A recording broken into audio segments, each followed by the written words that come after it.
एक important property है inverse functions जब हम लोग डिस्क्राइब करते हैं, हम लोगों को f इनवर्स y डैश यानी dy by dx that is 1 upon f dash या g dash y equal to 1 upon f dash x। ये प्रॉपर्टी बेसिकली ये वही है dy by dx equal to 1 upon dx by dy। आपको थोड़ा सा मालूम है x जो है यहां से यहां तक x y दो हमारे हैं, तो एक फंक्शन f डिफाइंड है, और जब हम उल्टा आएंगे y से x तो g डिफाइंड है, वो हमारा f इनवर्स होता है, जिसकी एक कंडीशन होती है g ऑफ gf हमारा जो है गॉफ जो है कैसा होना चाहिए इनवर्स एग्जिस्ट करने के लिए। इनवर्स एग्जिस्ट करने के लिए गॉफ हमारा आइडेंटिकल फंक्शन x होना चाहिए और फॉग हमारा आइडेंटिकल फंक्शन y होना चाहिए। ये प्रॉपर्टी होती है, ये फंक्शन में आपको मैंने पढ़ा रखी थी जब आप लोग 11th में थे। तो इसको देखिएगा, ये जो प्रॉपर्टी है इस प्रॉपर्टी बेस्ड ये क्वेश्चन है। क्वेश्चन ये है कि आपको एक function from r to r ऐसे गिवन है x³ + 3x2। g ऐसे डिफाइंड है g of fx equal to x, और एक थर्ड फंक्शन h डिफाइंड है r to r g of gx equal to x, h g of gx equal to x। ध्यान से देखिएगा, और हमको फाइंड आउट करनी है g डैश 2 h डैश 1 की value, h0 h of g3 ये वैल्यूज हमको फाइंड आउट करनी है। हम लोग इस प्रॉपर्टी का यूज करेंगे और इससे हम लोग इसको फाइंड आउट करेंगे। देखिएगा कैसे फाइंड आउट करते हैं, इस चीज को आप लोग देखिएगा।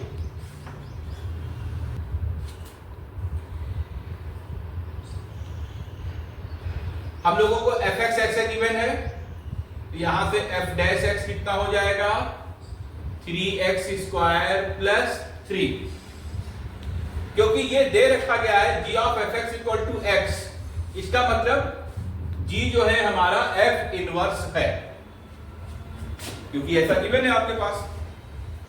तो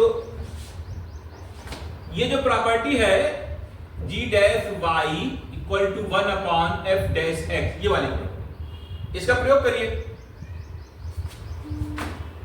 तो g डैश 2 जो है, अब आप देखिए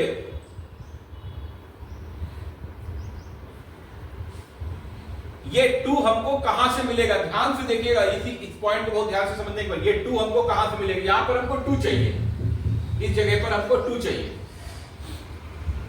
तो अगर x इक्वल टू 0 लिख देते हैं तो ये यहां पर 2 आ जाएगा।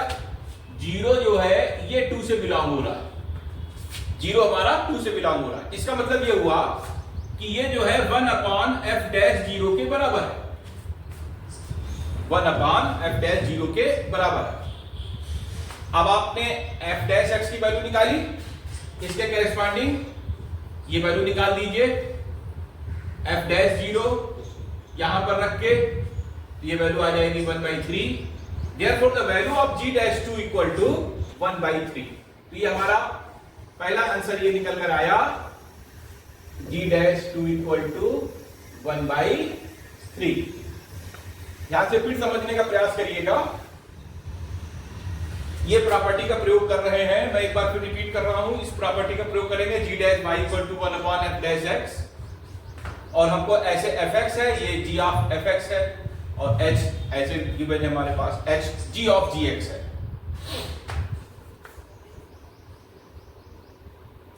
तो सबसे पहले हमने निकाला था g डैश 2 की वैल्यू निकाली थी, तो ये जो यहां पर हमारा 2 है, ये 2 कैसे आएगा, 2 तभी आएगा इस क्वेश्चन में अगर हम x इक्वल टू 0 लिख देंगे, तभी तो ये 2 आएगा यहां पर। तो इसलिए यहां पर आप ये डाल दीजिए और अब इस प्रॉपर्टी का प्रयोग करिए, ठीक। तो ये वैल्यू आ जाएगी 1/3, यहां पर f डैश 0 से बराबर होगा।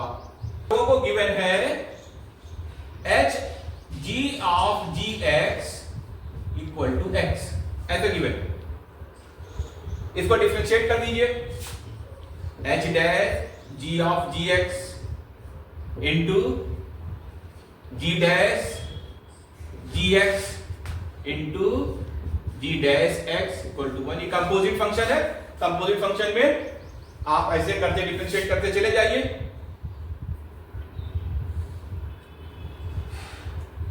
मैंने आपको एक बात सिखाई है, जैसे ऐसे लिखा होता है ना साइन एक्स स्क्वायर, अब इसको डिफरेंशिएट करना है तो क्या करते हैं, cos ऑफ एक्स स्क्वायर, इसका डिफरेंशिएशन और एक्स स्क्वायर का एक बार और 2x। ये वही चीज मैंने किया है, h dash g of gx, फिर अंदर वाला function g dash of gx और फिर g का g डैश ऑफ, और राइट पे x का 1। ये मैंने ये चीज किया है।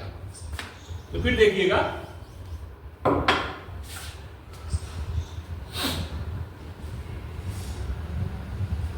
यहां पे h dash g of gx, ये वैल्यू हो गई 1 अपान g dash of gx into g dash x, ये वैल्यू निकल कर आई।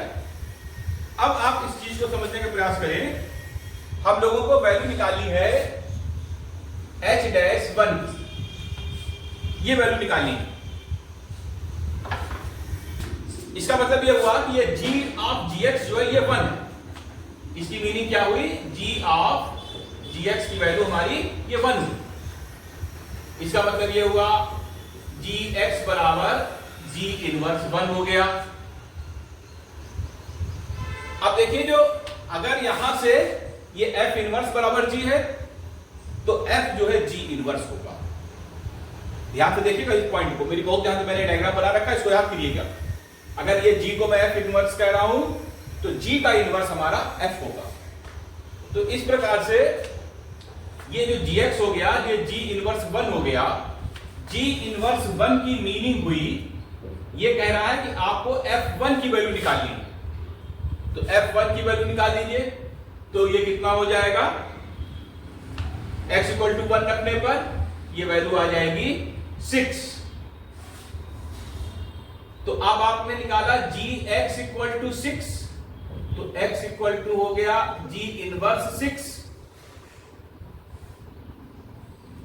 अब g इनवर्स फिर हमारा वही हो गया f, तो ये हो गया f6, और f6 की वैल्यू आई 236।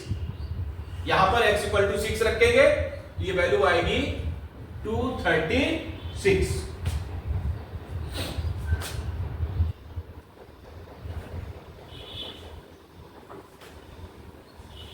अब इस प्रॉपर्टी का हम लोग प्रयोग करेंगे यहां पर।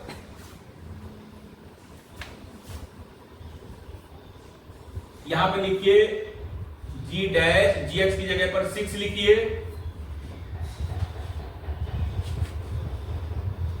और यहां पे लिखिए g डैश 236 लिखिए। ये वैल्यू हो जाएगी f डैश 1 के बराबर और f डैश 6 के बराबर।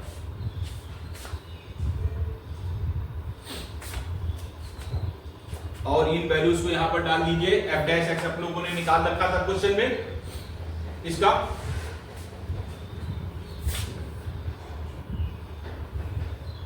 ये रब कर दिया मैंने। f डैश x अपन लोगों ने ये निकाला 3x स्क्वायर प्लस 3। तो जब ये वैल्यू यहां पर डालेंगे f डैश 1 की वैल्यू, ये हो जाएगी हमारी 6, और ये वैल्यू हो जाएगी 111। Therefore our answer is 666। तो h डैश 1 का आंसर हो जाएगा 666। सिमिलरली h डैश 0 निकालने की कोशिश करते हैं।